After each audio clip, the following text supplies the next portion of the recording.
اب لیٹر بے شمار امام علی مقام کی خدمت میں پہنچ گئے، 4 مہینے تقریباً آپ وہاں تشریف فرما رہے مکہ مکرمہ کے اندر، اور اتنے لیٹر آ گئے کہ بوریوں تک پہنچ گئے، کسی نے 150 لکھا، کسی نے زیادہ لکھا۔ امام علی مقام نے سوچا اب مجھ پر کوفہ والوں کی مدد کرنا اور فاسق اور فاجر کی بیعت سے انہیں بچانا لازم ہو چکا ہے۔ اب امام حسین علی مقام کے سامنے 2 رستے تھے، یہ بات سمجھنے والی۔ ایک جو راہ تھی وہ راہ رخصت تھی، اور دوسرا رستہ وہ راہ عزیمت تھی۔ راہ رخصت تو یہ تھی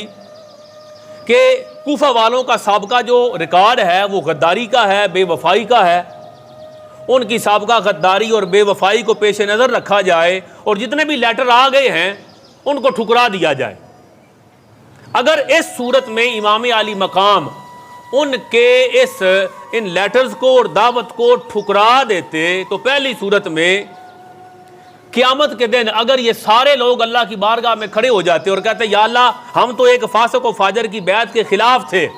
امام حسین پاک کو دعوت بھی دی تھی تاکہ غیر اسلامی حکومت کے خلاف جہاد کیا جائے، لیکن انہوں نے ہماری دعوت کو ٹھکرا دیا، اگر اللہ کی بارگاہ میں کھڑے ہو جاتے تو امام علی مقام کا جواب کیا ہوتا؟ یہ ایک موقف تھا کہ جب لوگ آ گئے، اب شریعت کا حکم تو یہ ہے کہ آپ بدگمانی نہیں کر سکتے، بے وفا کرنے والے پہلے لوگ تھے، وہ ہو سکتا ہے مر کھپ گئے ہو، اب یہ اور لوگ تھے تو یہ پھر دوبارہ وعدہ کر رہے ہیں آپ تشریف لائیں ہم بیعت کرتے ہیں کوفہ والے۔ پہلا رستہ تھا جو راہ رخصت ہے، راہ رخصت یہ تھی کہ کہتے تم تو پہلے بھی بے وفائی کرتے ہو، تمہارے آباء و اجداد نے بے وفائی کی، میرے بڑے بھائی کے ساتھ بے وفائی کی، میرے والد محترم کے ساتھ بے وفائی کی، میں نہیں آتا۔ رخصت مل جاتی حالات اتنے خراب نہ ہوتے۔ دوسرا رستہ اس کو کہتے ہیں راہ عزیمت، وہ یہ تھا کہ حسن ظن رکھتے جو مومن کی شان ہے۔ دیکھنا ایک بندہ آپ کی طرف دیکھ کے مسکرا رہا ہے تو حکم یہ ہے کہ حسن ظن رکھ، یہ سمجھ کے تیرا چہرہ دیکھ کے تیری شخصیت دیکھ کے خوش ہو رہا ہے،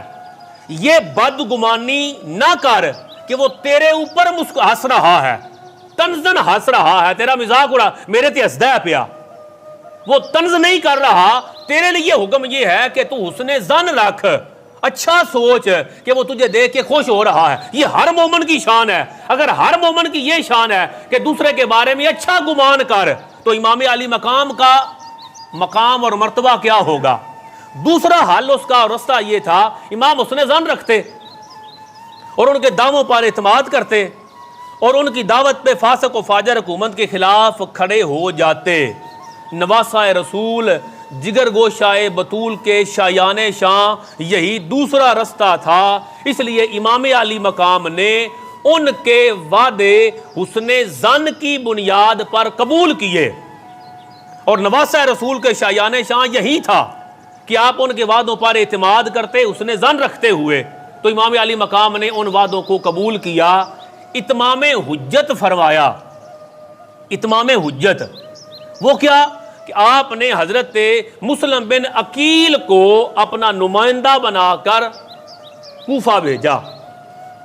کہ جو یہ کہہ رہے ہیں، اتنے لیٹر لکھ رہے ہیں، جا کے پک تو کر کے آؤ کہ کیا واقعی وہاں ایسا کوئی ماحول ہے،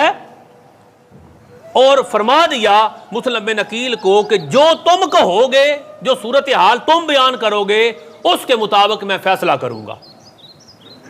چنانچہ امام علی مقام نے ارادہ کر لیا، اتمام حجت کے لیے حضرت مسلم بن عقیل کو بھیجا،